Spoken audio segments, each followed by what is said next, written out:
Vanderbilt Global Education Office is tasked with facilitating all of the direct credit Vanderbilt study abroad programs, meeting the grades come back and factor into the Vanderbilt GPA. So it's a robust study abroad experience. We have semester programs, year programs, summer programs, and there are also May venture programs, which are 3 credits and about 3 to 4 weeks in the month of May following exams here at Vanderbilt. Whoa. Thank you. Is this better? Okay. Should I repeat what I just tried to do? Are we okay? Okay. I would love to introduce you to our several panelists today. If you could please introduce yourself, tell us your major and where you studied abroad, and then we'll get down to business. Okay. This microphone's a lot. My name is Nikki. I'm a neuroscience and Spanish double major. I studied abroad a lot. I studied abroad in Copenhagen for a summer, and then continued my summer doing research in England, and then studied abroad for a semester in Barcelona. My name is Shelby House. I'm a senior. My majors are comparative politics and Middle Eastern and South Asian studies, and I spent the fall of my junior year in Edinburgh, Scotland. Hi, my name is Mary. I'm a senior. I'm a political science major, and a year ago, so in the fall of my junior year, I studied in Cape Town, South Africa. Hi, my name is Lozan Miller, and I am also a senior, and I spent the fall of my junior year in 2015 in New Delhi, India. Hey, I'm Brianna. I'm a senior. I'm studying computer science, and last semester I went to Melbourne, Australia. Hi, I'm Joanne Fraser. I am a parent of a study abroad student, Nikki on the end, and my older son also studied abroad. He went to a different school, but he also studied abroad as well. Hi, I'm Isabel Christ. I'm the Assistant Director in the Global Education Office. I've been with the office for, I had to calculate this recently, 15 years, which is a long time. And if you really want to know, I majored in art history and anthropology. And I have a 10-year-old, so I'm going through my own transition, different than yours, but hopefully this one will help this transition be over.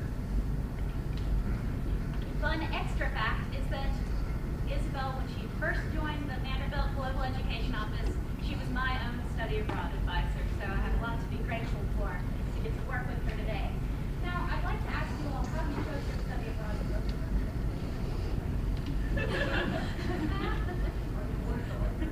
I wonder if you all could talk a little bit about how you decided to study abroad and how you chose your study abroad program. So I, like my mom said down there, my brother studied abroad. He's older than me, so he also went to Spain. So I kind of became obsessed with the idea and really wanted to study abroad when I was looking for colleges. And then I came to Vanderbilt and really liked Vanderbilt, and I was like, no, I'm never leaving. I'm not studying abroad. So I decided to do a summer program so I wouldn't have to miss any time. And I went into the Global Education Office, and a peer advisor told me about this study abroad experience in Copenhagen, which let me get neuroscience credit, which was actually pretty cool because it's not easy to get neuroscience credit abroad. So I went abroad, fell in love with it, needed to go back, and went back. So when I was in the summer after my freshman year, I went to Morocco for a service trip, and it was incredibly difficult for me. And so one thing that I knew going to study abroad was that I wanted to go to a place where I spoke the language. In Edinburgh, I heard great things about Edinburgh, and the University of Edinburgh is this really widely renowned program. And because it's a university and I enrolled directly in the university, I had a lot of flexibility as to what I could study.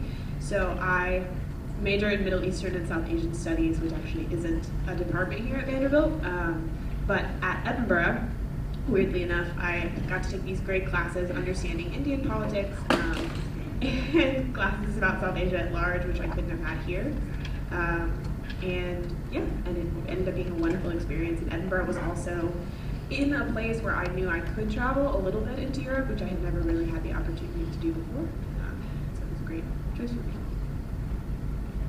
All right, so like Nikki, I had an older sibling that studied abroad. She went to London, and I thought about studying abroad somewhere in Europe. But then actually other Vanderbilt students that were older than me, and a lot of students that had studied in Cape Town, came to me and said, you really should go to South Africa. And as a poli-sci major, I'd actually studied South African politics before I studied at the University of Cape Town, but then I took courses there, and similar to you, I think that offered opportunities that are not available here, and also took classes that went towards my English minor, and absolutely loved Cape Town. Highly recommend it. Yeah, so I think before choosing to go to Delhi, I'm an MHS major, and so I was studying public health, and I knew those credits for this one program in New Delhi would transfer directly into my major, which it did, and that was incredible.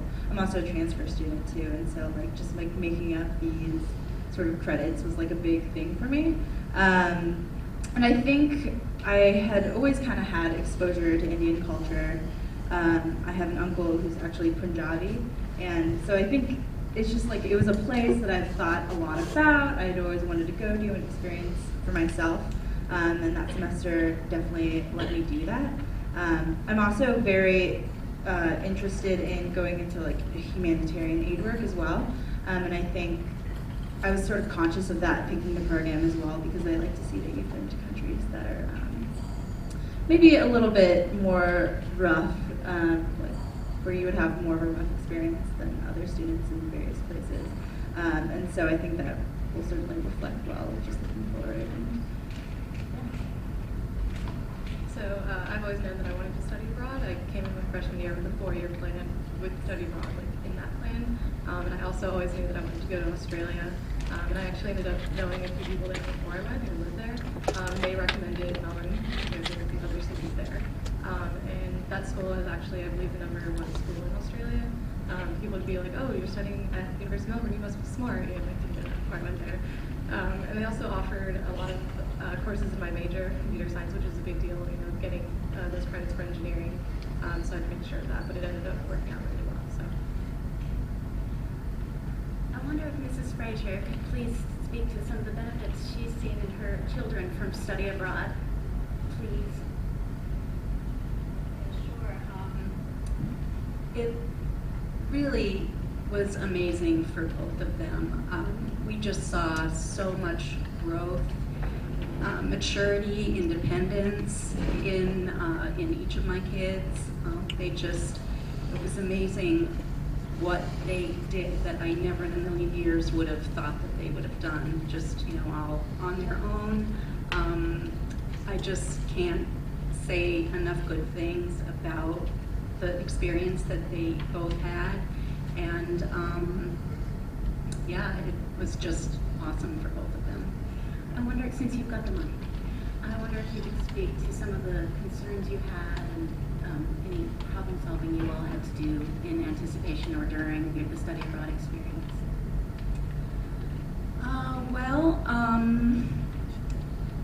Given what's going on in the world, it's always a little bit concerning about having your child go off to Europe in this case. My feeling about that is that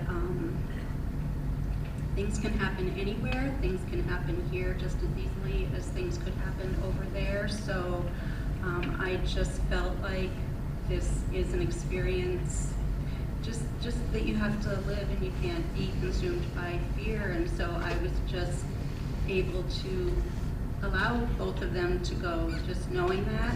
I also felt like if it was a really dangerous situation, the schools would have canceled the programs, and so I figured because they were carrying on, then I felt comfortable dealing with that. My daughter does have a medical issue, so that was definitely a big concern for me. But I just had to kind of trust that if something came up, which it did, that she'd be able to handle it, which she did. And it was definitely a learning experience for her, for us, but it was okay. Thank you. And I would love to introduce our recent addition to the panelists. He's coming from class, so I guess that's the reason we're here today. Garrett, I wonder if you could introduce yourself, please, and talk about what your major is and where you studied abroad. Okay. Hi, my name is Garrett Richards. I'm a senior. I'm a Latin American Studies and History major, and I studied abroad in Buenos Aires, Argentina this past fall. Also did a summer program in Sao Paulo, Brazil this summer. And how did you choose your study abroad program? Obviously, as a Latin American Studies major, I wanted to go somewhere in Latin America. I heard a lot about Buenos Aires. I actually had a friend who went the year before, and he said, you know, you're not going to regret it if you go. It's a great time. It's a safe city. There's a lot of things to do, a lot of travel opportunities from there. It's also relatively affordable to live there. And yeah, I just took his advice and went for it and had a great experience.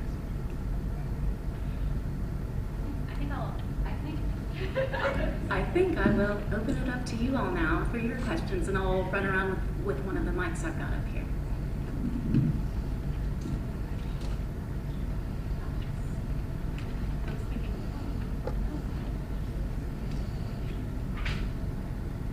Okay, my daughter's a freshman here, and she's already called me and asked me about the summer study abroad program, but it's only 3 hours, and it's like $8,000 to $10,000 plus airfare plus meals.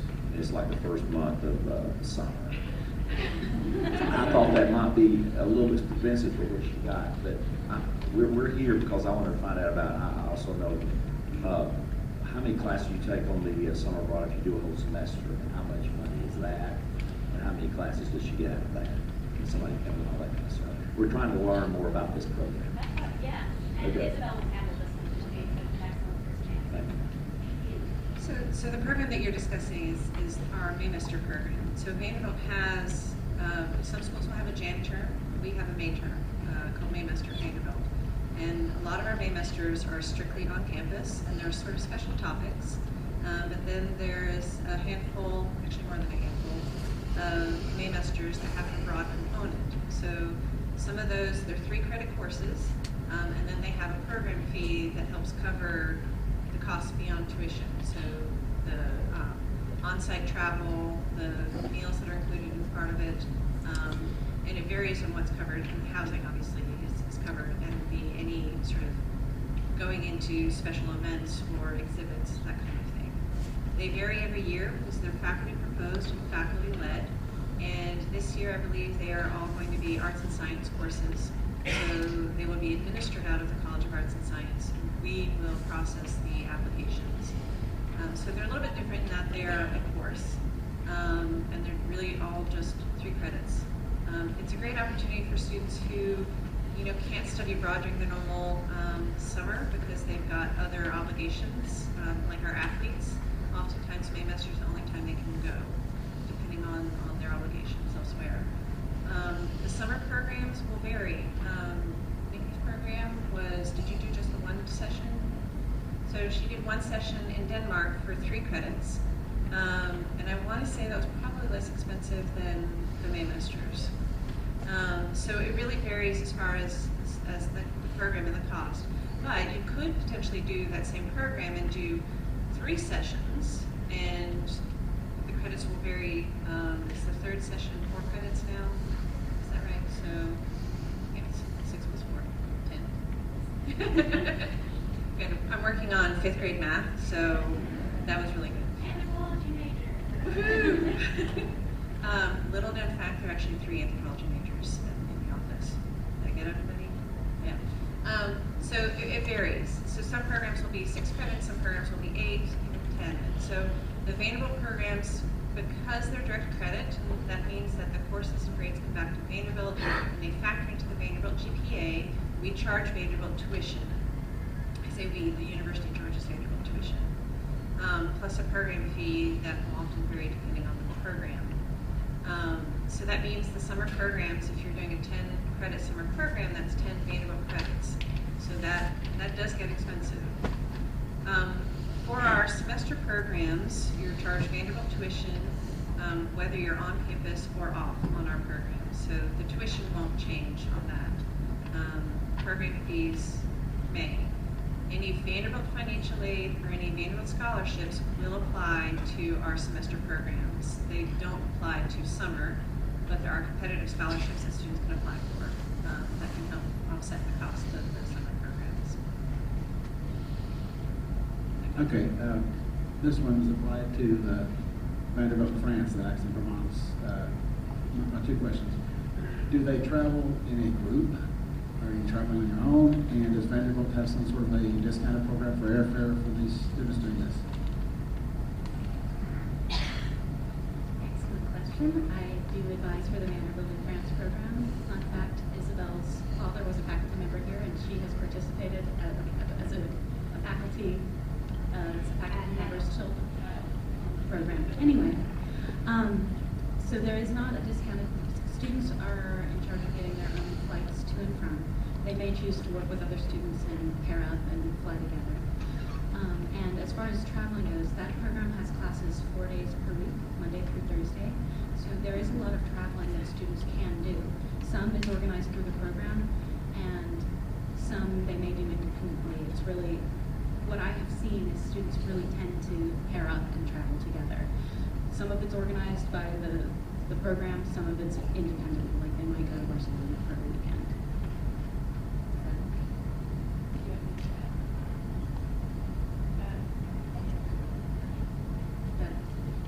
Thank you. Hi, thanks for being here. My question is really more for Ms. Snover, Ms. Miller. With respect to countries that you went to, and my son is not interested in those countries, but another country that has potential security concerns, did you have safety concerns, or what steps does the school take to keep people together and ensure some semblance of safety and security?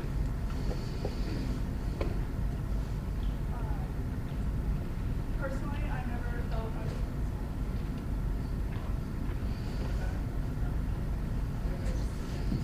All right, we're good. Okay, so Cape Town is, I'm going to say, relatively safe. I never felt unsafe. I was there during a student protest movement, and our program and Vanderbilt were really great about making sure that all the students were safe during all of that. Really just the program was awesome. The RAs that we had and all of the directors of our program checked in with us regularly. There was like extensive orientation programs when we first got there, just to make sure that you were not going to be the naive American and doing something that would put you in a vulnerable position. So I benefited from that a lot. Like Nikki's mom was saying, I think that things can happen anywhere, but I never felt unsafe. Yeah, I would agree with her sentiments. I think my program there really did a great job of looking after us and keeping tabs on us. I think where I was, like, they particularly have a bad rap for like violence towards women, and I think like my program happened to be all women, but they took certain steps, like our homestay, we were in pairs, and so we would walk everywhere with at least another girl. And I think like experiences being in certain countries, like I know when I was in Morocco, it was just like a lot easier to go various places when you have like a guy with you. But I think like our program really did a good job just like maintaining sort of that like accountability, and also I remember when we went on, because I was on a SIT program, and so we had like our independent study project, sort of like a universal SIT thing. They were like very, very good about keeping track of you, because I went to a different city to do my research, and they without fail would call, like said they would call. If you didn't call them and you were supposed to call them, like they followed up with you and made sure that everything was all right. And yeah, I guess I never really felt in danger either. I think a lot of it also is just once you get over there, just keeping your wits about you. I think no matter where you are in the world, just looking like you know what's going on. I don't know, that makes a huge difference. I was just going to add to this. I know that my parents were concerned at some points, like while I was in South Africa, and they ended up visiting at the end of my program, and it was really awesome to then see my parents see where I'd been living, and you know, where we went out to eat, and where we were going to the beach and hiking and things. And they, I think, once they got there, realized that a lot of their fears were a little bit unfounded. So it felt a lot better. Also, GEO keeps tabs on you. You register with the Department of State when you travel. And so I was in Edinburgh, but I traveled to Milan on a weekend that the Paris attacks happened, and I had a friend in Paris at the time, and like our program in country had tabs on we're supposed to register when we travel, where we traveled, and immediately after that it was like call us, let us know where you are. That nothing is going to have to do like GEO does put all of that groundwork in.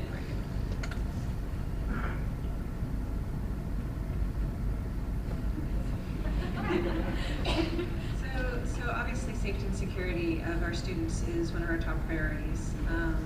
And certainly after this past year, it is, increasingly on the forefront of many universities. We do follow best practices in regards to safety and security. We are in the process of hiring a new position within our office, which will have sole responsibility for monitoring and addressing and developing additional protocols for safety and security for students who travel away from campus. So Vanderbilt is, very concerned about this and obviously wanting to support. Now, if a student wants to do, a research project or go with a group to a country that has a State Department travel warning, then there's a process for that student to seek approval from the Study Abroad Risk Assessment Committee before they're allowed to do that. Anytime it's a Vanderbilt-sponsored or Vanderbilt-funded project or trip, then they would have to go through that process before being approved to go. We do have 3 programs in Israel, which does currently have a State Department travel warning. Those students have an additional release that they have to sign. But as far as campuses being safe, I've been there. They know security, so we're good with the students there. Could you talk a little bit about how the credits that you've earned while you're abroad fit into your program? So from what I understand, they don't satisfy Axel requirements, so I'm guessing they satisfy your major requirements. But the other part of my concern is if you have classes that build upon each other and you've taken one of those classes outside of Vanderbilt, how did you feel coming back? Were you missing anything or were you able to get sufficient information?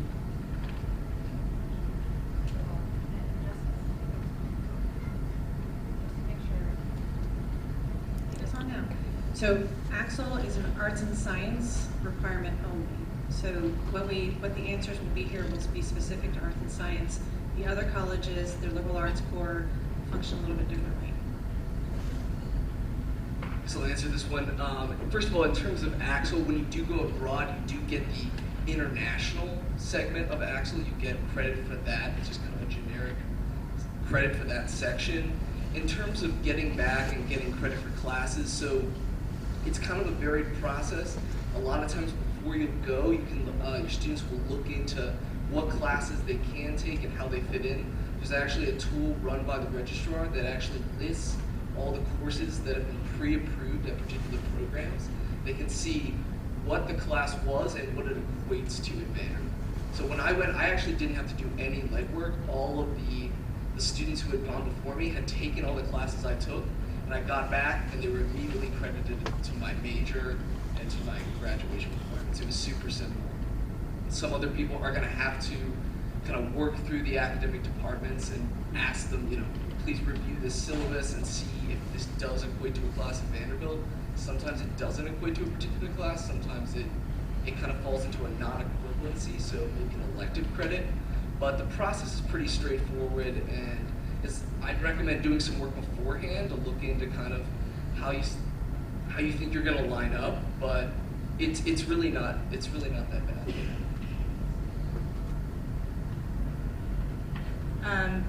Yeah, I definitely agree with that. I had to petition all of my classes that I took in India, but luckily all of them were sort of approved, if not in my department, through HOD or anthropology, and I still got major credit for them, which is awesome.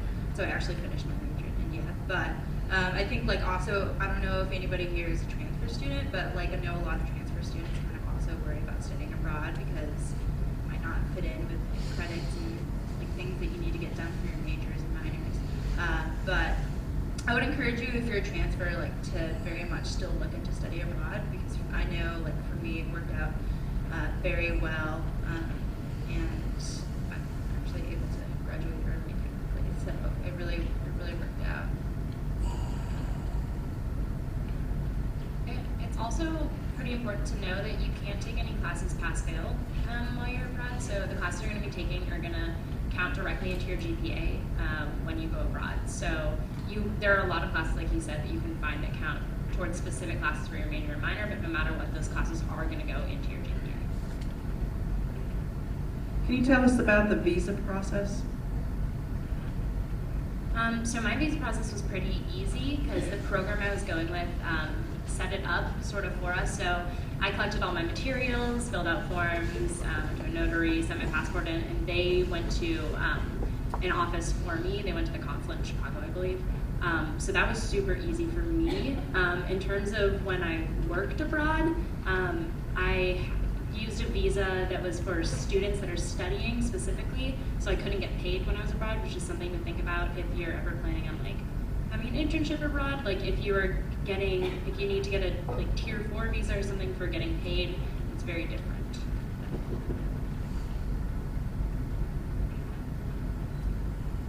My program connected me with Travisa, which was like a service that helped you figure out everything that South Africa needed to get that visa, and they made the process much easier. You had to appear in person at a consulate, so I went to New York and they got everything together and then go with you to the embassy and everything. So a lot of times, even if Vanderbilt doesn't organize it, like the program that you were traveling abroad with will organize ways that kind of streamline that process.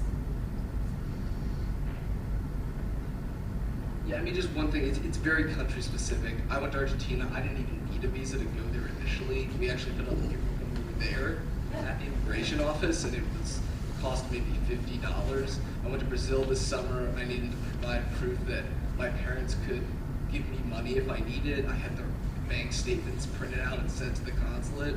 So it really depends. I would definitely recommend using the visa service. It costs maybe an extra $100, but unless you live right where the consulate's at, I mean, it's definitely, we'll see. What about Australia before we change the topic? I would love to hear about So for Australia, the process is a little bit easier, but it is very expensive. Is that what you're looking for? You went? Oh, yeah. So the process is really easy. It was just online. It was very expensive. It was like $500. But about 3 hours after I applied for it, I got an email back saying I was approved, and I actually thought that was just a confirmation email. So I was like waiting for it for like 3 weeks, then I realized I had received it 3 hours after. that is the exception. Yes, I have a question. I see all the schools that are listed, and I was wondering, is it possible for a student to pick another school? And I'm thinking of France in particular. Would it be possible to, say, try to get, study abroad with one of the top schools there? Should they be open to that? And so it depends. So our programs are direct credit. They've gone through a formal approval process that involves faculty vetting of the program and approval. We have 3 programs in France. The Vanderbilt in France program, which is our flagship program, the original program that Vanderbilt started with. We have an engineering program with Georgia Tech in Metz. And then we've got the Sciences Po in Paris. Students that go to the Aix-en-Provence program also have access to Sciences Po X classes and Aix-Marseille classes. So if your student is in arts and science, and generally students can't do a program in a city where we already have a program. If a student wants to do a non-Vanderbilt program, they will have to have that approved by the dean of their school. And if it's approved, only hours will come back to Vanderbilt, not the grades. The student will take a leave of absence for that semester.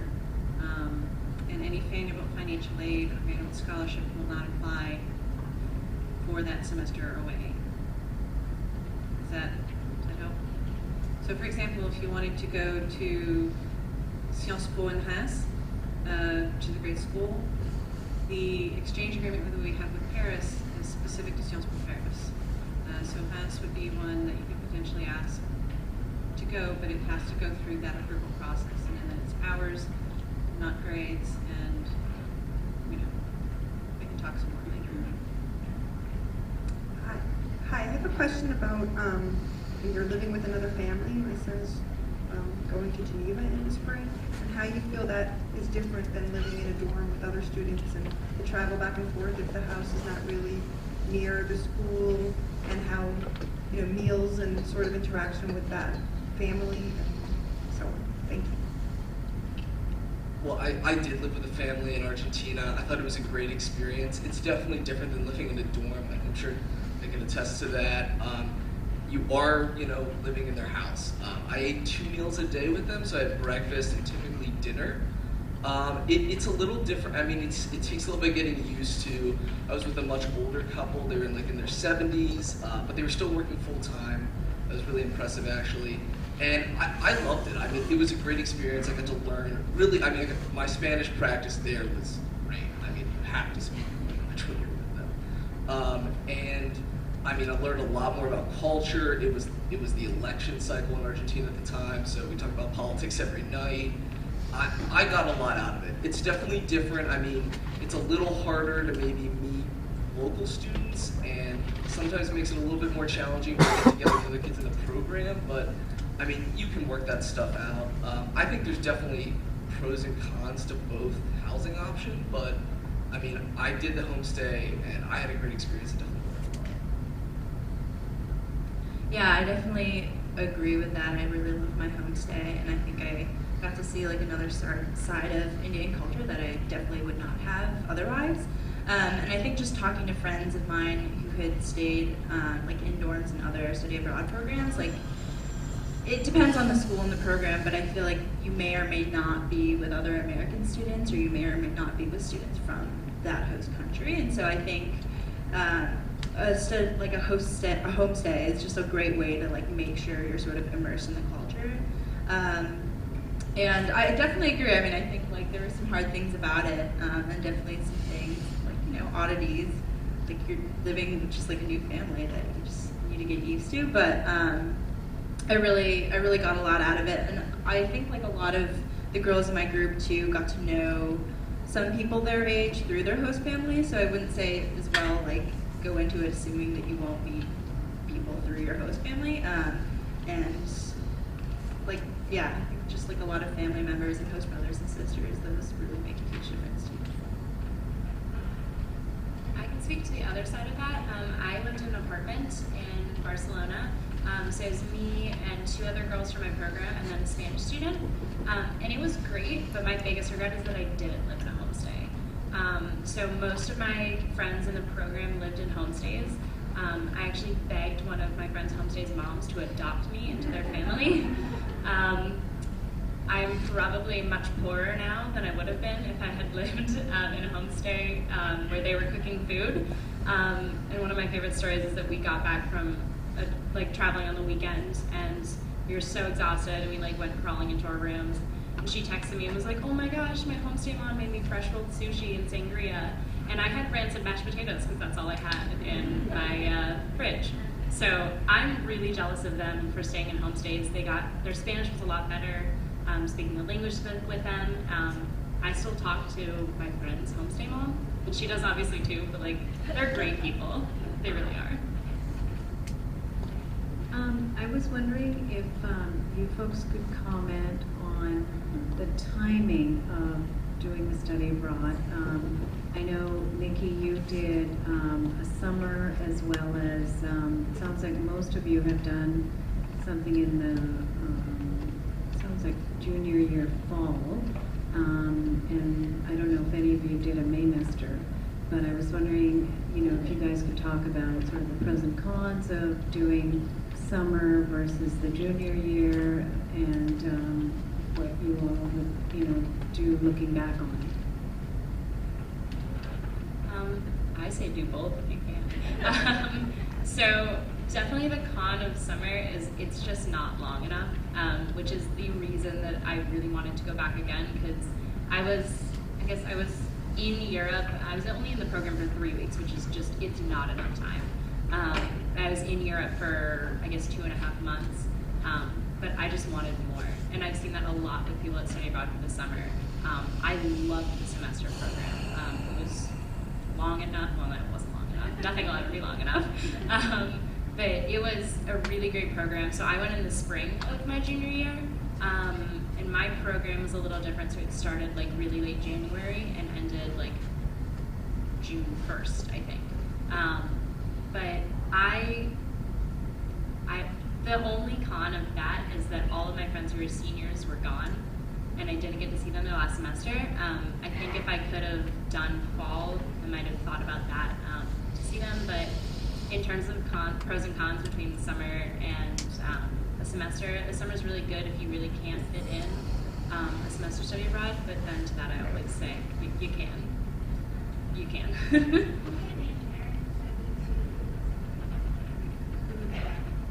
Okay. Yeah, I would say just planning is a huge thing, especially if you feel like, oh, I can't study abroad as typically, and the GO knows how to do all the jump through all the hoops. But for me, so I went in fall, and Edinburgh is wonderful and lovely, but it starts out really beautiful in fall, and then it gets colder and darker and wetter, and the days, it gets dark at 3 p.m. So I wish I'd gone in spring. And in general, I feel like there is this feeling that you put off going. You're like, oh, I can't leave this semester, or I can't do it yet, but I wish I had gone earlier. I wish I had gone the second semester of my sophomore year. Partly because of that, friends are graduating. In general, as you get up into your major, I feel like it's harder to, especially if you're in something that's really specific, to get those credits as opposed to just like those throwaway elective credits that you have more broadly. And so like if you want to take bagpiping in Scotland, you should plan earlier because that will not come back for your political science degree. No, I did not take bagpiping. My biggest regret. No. So I think just knowing that it's something you definitely should do, and everyone, I don't know, I just think we would all say that it's one of the best experiences of our undergraduate career, far and away, and that don't put it off and then not do it. Just like go and you'll love it, and then you can go back again if you do it early enough. So I went spring of junior year, but in Australia that is fall, and it's actually, so their semesters are switched. So I went my second semester, but it was actually their first semester, which actually worked out really well because they have all these new students, like especially first years, it's their first time at college, so they're looking to make friends. We were looking to make friends, so that worked out really well. Engineering specifically, again, I hadn't planned when I came into college, but now I guess I took computer science depth courses as well, so I got credit for those, and I came back, and now I'm in a few junior level classes for my computer science, and it's fine, like, it doesn't really matter. After this semester, I'll be done with my major. So again, it'll depend on the type of engineering that you do, and if you had it planned in advance, so it worked out for me. She deals with the engineering, so. Could we hear a little more about the academic experience? What's it like to go to class there? How does it compare to going to class here? How relevant is it really? That kind of stuff. First of all, that really depends on where you're going as well. My experience, so I took most of my classes in a center for foreign students, so they were all in Spanish in Argentina, but it was just American students. So it was kind of like the atmosphere here. The students were kind of similar. Class sizes were fairly small. I took one class though at the University of Buenos Aires.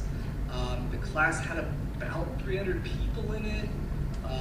It was at another side of town. The professor showed up usually an hour late to class every day. It was a dramatically different experience. It's just a massive public school. It's like 400,000 kids in the whole system. So definitely different than Vanderbilt, grading wise. Slightly had a bit of a political slant to it. I learned a lot. I thought it was absolutely fascinating, but definitely not a Vanderbilt class at all. It really depends on where you go. If you go to probably an English-speaking university, it'll probably be a little bit different. But I mean, all of it was manageable. I learned a lot in all of it. I mean, was it relevant? I mean, I'm interested in the subject, so I guess it was. I don't know. It wasn't. I mean, Argentine history. I don't know what that will get me in the long term, but yeah, I thought it was very interesting. You learn a lot, regardless of kind of what kind of school you're at. But it really does depend. So I was in classes with other Australian students and other international students, and so we were just directly in those classes with them. And of course, their educational system is really different. So you'll have lectures once or twice a week for a particular class, and it'll be 200 students, and then you'll break into tutorials. And it's kind of like with a TA or a tutor, and that'll be once a week, and that's kind of more hands-on, interactive type stuff. But other than that, it's pretty much the same as the other classes are hard. There's all this busy work in Australian courses. It's more like your final will be 70% of your grade, which is really scary. Maybe you'll have 2 or 3 other projects throughout the semester, but it's still difficult. I would say for my program, it wasn't terribly rigorous, but what I really loved about it was that sort of like field experience that we got out of it. I mean, we made like a lot of visits to various organizations and parts of northern India, and we really got to see sort of kind of what the health system looks like there, and sort of see like various disparities. And so I really took a lot from that, and I think I will continue to take a lot from that going forward in my career and sort of what I want to do. But yeah, I think like another thing too was I was with all of American history class. Like we would have Hindi in the morning and then just whatever lectures afterwards in the afternoon. But I really, so I don't know. That's sort of critique I have of my program. I didn't really enjoy like just being with Americans most of the time, but I really did think that they did a good job of like pulling in those connections, and our guest lectures were really excellent. Indian professionals and health professionals, so I thought that was really good. Yeah, South Africa is still in the British education systems. We also had lectures and tutorials. The University of Cape Town is much larger than Vanderbilt, which was a little bit of an adjustment. I really enjoyed going to classes where it was mostly non-study abroad students. It was mostly South Africans, Zimbabweans, Nigerians. It was people from all over, and I took an urban politics class, and it was very difficult, but I feel like I learned a lot. So definitely, especially too, since Vanderbilt is not pass-fail, I think definitely going with the mindset that you're going to learn a lot and you're going to do the work in your classes.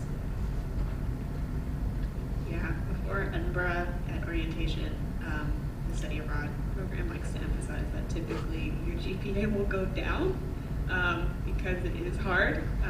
So there is a misconception that you go and it's just like, I'm gonna go down to the pub every night. But that is not the way that it works. But the classes can be really enriching and really wonderful if you put the work in. Yeah, so I actually had both kind of experiences. I had 3 of my classes while I was abroad was in our study center with all people in my program. Those were incredibly easy classes and really good for my GPA. And I had 2 classes that were at the University of Barcelona. And that was a very different experience. So their classes twice a week. The first day of the week it's an hour-and-a-half lecture, and the second day it's a 2-hour lecture. Which I was trying to finish like my Spanish major while I was abroad, so I was taking 2 Spanish literature classes in classes with all students that spoke fluent Spanish and really liked literature, and I hate literature and don't speak fluent Spanish. It was an interesting experience. So yeah, the way grading works in Spain is that kind of what is a C here is like a really awesome grade there. So they kind of let us know that before we go, so we went over with the mindset that like, yes, we do need to try. And because it's Spain, I finally got my grades back like 2 days ago. And I didn't do badly. So it is possible. Most of my Vanderbilt friends like did pretty well because they all knew that they like really had to try and stuff. Our daughter is a freshman and she's interested in a pre-med track. And now that she's here, she's heard it's really difficult to balance that track with studying abroad and is now a little intimidated about the whole process. So I would appreciate any insight. Okay, I am questionably pre-med and a senior, so I should figure that out soon. But I did do the entire pre-med track, and I studied abroad twice. So don't let her tell you that she can't do it. So it is possible. I think the reason it is possible for me is because I came in kind of with the plan that I was studying abroad, so I ended up taking chem, orgo, biophysics, and biochem all before I went abroad my second semester of junior year. I would not recommend she take any of those classes abroad. It's really hard, especially, except for biochem, all of them are year-long courses, so it's really hard to like take one semester at Vanderbilt and one away, especially if she's doing like a language program. Like I didn't take a single neuroscience class when I was in Spain because like I hardly understand it in English, and it would have been awful in Spanish. But it is very possible. It just deals with a lot of planning. So yeah, you'd have to double up on those courses. There was one semester I had bio, orgo, and physics all in one semester. It wasn't that bad actually. But biochem's only a semester long, so that is a class you can get done, and the other semester you can go abroad. So it is very possible. And if she goes to an English-speaking country, like the program I did in Copenhagen has a lot of like biology, neuroscience as programs that will give you credit depending on what her major is.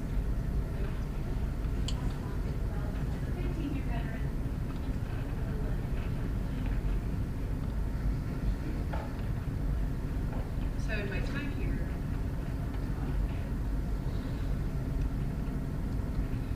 time here, the pre-med requirements or recommendations have changed. So biochem is new, but our students are still able to go.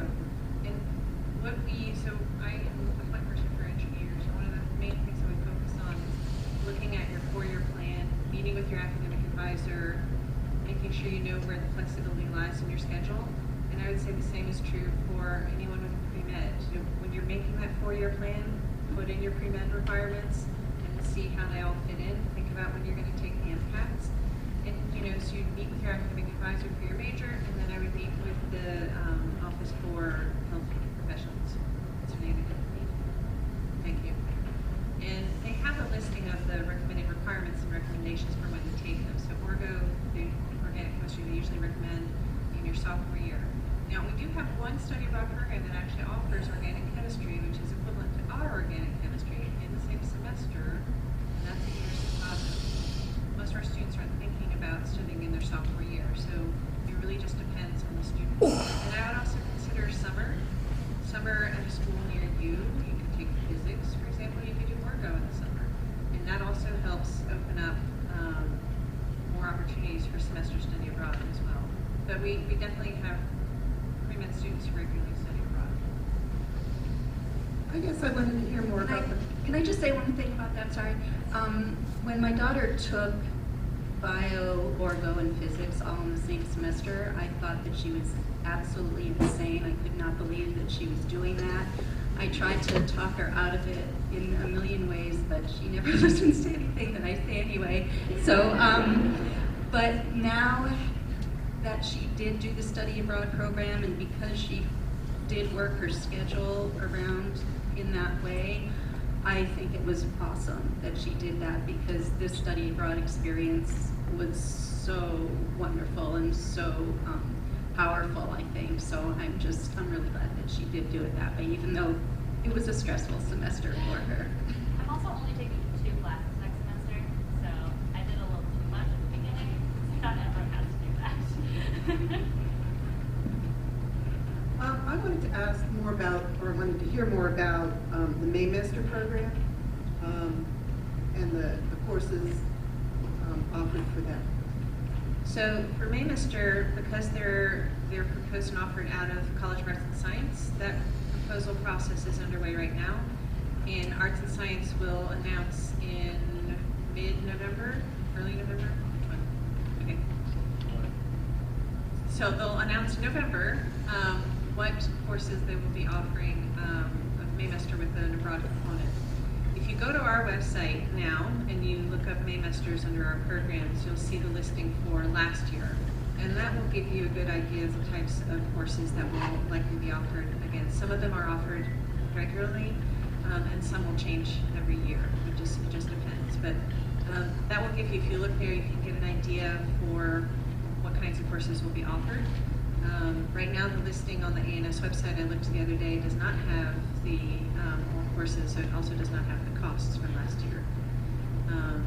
But if you have questions specific to that, we can direct you to the folks in Arts and Science who can answer those questions. Hi. I went to Vanderbilt in France in spring of 1980. It was an incredible program even back then. But I found out about it because some people in a French class were like, we're going to France, and I'm like, what are you talking about? So obviously you're far better organized now. How do you start to tell the kids about the programs? When does everybody start? Is there a big organized effort, or do they really have to come to you and track you down and organize it themselves? We're going to let Ashley answer that.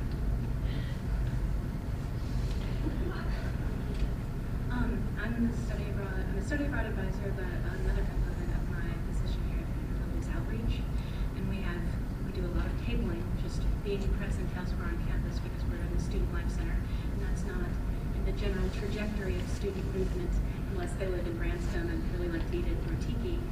We have a big study abroad fair each semester. We had almost 1,100 students attend this semester, which was wonderful. It was a really successful event. We have all of our program providers and representatives from host universities present at that event. And we also have study abroad alumni who are willing to talk about their experiences. We also are very engaged with the first year experience here at Vanderbilt. We do visions presentations, and we've got those lined up for most Mondays and Tuesdays in October. That's how they've structured the program this year. And we also are available for student orgs to invite us. We basically are begging them to invite us to their events, and we also do regular events in dorms when resident advisors invite us to do that. So a variety of things. We really want to make sure students know and know early what their options might be, and we really love that 4-year plan. We encourage them to talk to us and their parents and their academic advisors. So there are a lot of pieces to it. So you really can't start planning early enough.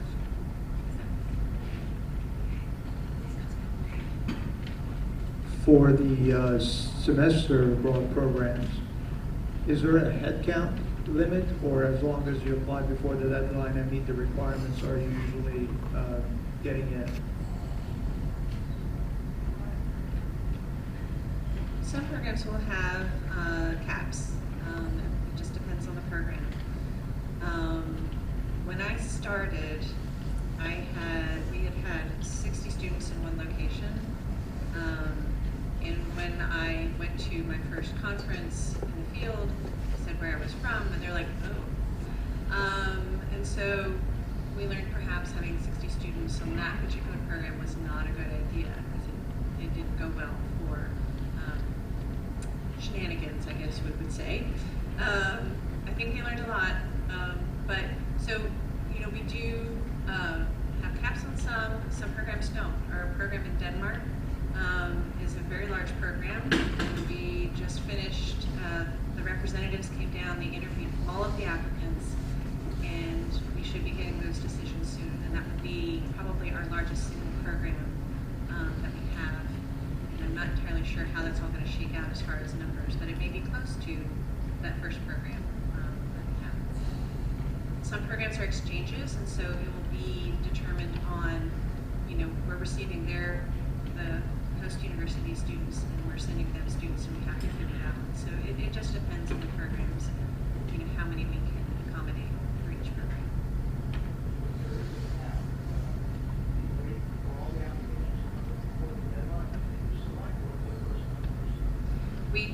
We don't generally do rolling admissions. So we generally wait for after the deadline before the decisions are made, because we also have to verify the basic eligibility of the program. Do they meet the requirements of the program? Are they in good standing academically at Vanderbilt? Are they in good disciplinary standing? Have they paid their past due fees? So all that has to be verified before we can nominate the students. And the final acceptance will be from the program itself once we've nominated. This question's for Nikki. Our daughter is a neuroscience Spanish major, and she wants to study in Spain.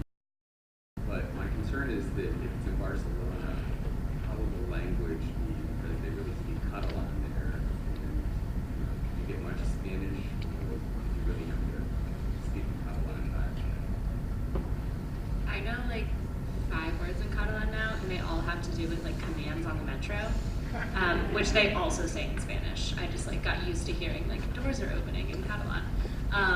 But no, and I get this question a lot. Everyone in Barcelona speaks Spanish as well as Catalan. There isn't somebody there that really just speaks Catalan. What? It depends who you're talking to. So all the classes will be in Spanish.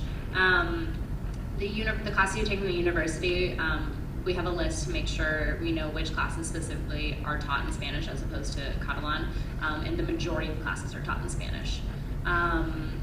So that's one thing. The other thing is a surprising number of people don't speak English. So it's a really good way to be immersed, even though it's a really large city. Like if you need someone to speak English, there will be someone around who does, but a lot of the interactions you're going to be having are going to be in Spanish. So we did exchange programs with Spanish college students around the area where we would go to like a bar or something put on by our program, and we'd speak half the time with them in Spanish to practice our Spanish, and they'd speak half the time in English to practice their English. And it's kind of amazing how like little English they really know. They're about the same level as some of our students were with Spanish. So it's really good for Spanish. No one's ever going to come up to you and immediately start speaking Catalan to you, really. I had one of my best friends is blonde, so everyone came up and talked to us in English, but eventually we'd speak to them in Spanish, and it wasn't weird to anyone if we were speaking in Spanish. It seems like there are several types of opportunities for study abroad, those with providers, directly with universities, as well as faculty-led programs. Could you talk a little bit about the advantages and disadvantages of these? So I enrolled directly at a university. For me, that was the best choice because of the flexibility. Also, I feel like even on my resume saying, oh, I went to the University of Edinburgh versus some specific study abroad program is beneficial to me. I got to interact with other university students. Mostly my classes were not other Americans studying abroad. However, and I'm sure Lazan can speak to this, like some of the programs which are run through providers are more specific or thematic. I know we have one in Jordan right now which is about refugees and modernization and development, and they're very specific, and those providers are very good at what they do, but it's just about how it transfers back to what you want out of your experience and what other students you want to be around too. But, yeah, I would say I was more with a provider with SIT, and I really enjoyed certain things about it, like I spoke to before. I really thought that their connections, because it was run by Indians within India and within like the healthcare systems of India, was really excellent. And I know a lot of the girls in my group are still benefiting from that, going back and having internships with these orgs and things like that. But I really felt like a lack of connectivity to like Indians my age, and that was like a huge thing. I would say that was like a huge disadvantage, especially for me, because I'm so like people-centered, I think, when I go abroad. And so I agree. I think it's just like what you prefer out of your program. And I know Maymasters that go abroad with like Vanderbilt faculty, they really become like tight-knit groups. I mean, I know a lot of people who like still hang out all the time with their professor who they went on the Maymaster and the other students. I guess we have one more question, and then our staff will be at the front if you'd like to talk to us. I would just add on to that. So Shelby's program was actually facilitated direct enroll. So it was a third-party provider, but she was directly enrolled at the university. And I don't know, and it just depends on, you know, how much contact you want with the resident office. You had mentioned before the applications at the end, but as far as the programs, they mostly oversubscribe and undersubscribe, and you did say there's two levels. You guys nominate a certain number of students, and then the universities have to accept. So if, let's say, 20 people apply for 10 spots, and you pick the 10, the university then further whittle that down to 6. And do most kids apply to second and third choices because it's super competitive, or is it, you know, those that want get as long as they're qualified and meet the 3.0? I tend to be a cautious person, so I'm never going to tell you 100% yes, it's going to work, because that's I think that's in my genes. So generally speaking, we do a good job of reviewing students and making sure that they are eligible for the program. And just today I was looking at a student who I realized has applied for a program where he's not going to be able to take courses in his major because they're year-long courses. And I'm pretty sure he has not come to see me. He's a mechanical engineer, so we will be addressing that with him. If he doesn't have to take any courses, that's good. So we try to make sure that we are nominating students who are eligible for the programs. And our Vanderbilt students are excellent students. I mean, these are all, they study hard, they work hard, sometimes they play hard too, which is good, as long as you're doing the work hard. So, they're generally going to be qualified if we've nominated them. It would be very rare for programs where we know we are being mindful of their requirements and their caps for them to reject a student. Now, I will say one of the exceptions was St. Andrews when Will was there. They denied that there was a Prince effect that was affecting their enrollments, but they did reject 2 of my students that I had nominated. I'm not terribly bitter about that, just a little. But it is unusual if we've nominated them, and not to say that it won't ever happen, because it just depends. They may have had a huge influx from somewhere else and don't have the spots anymore. So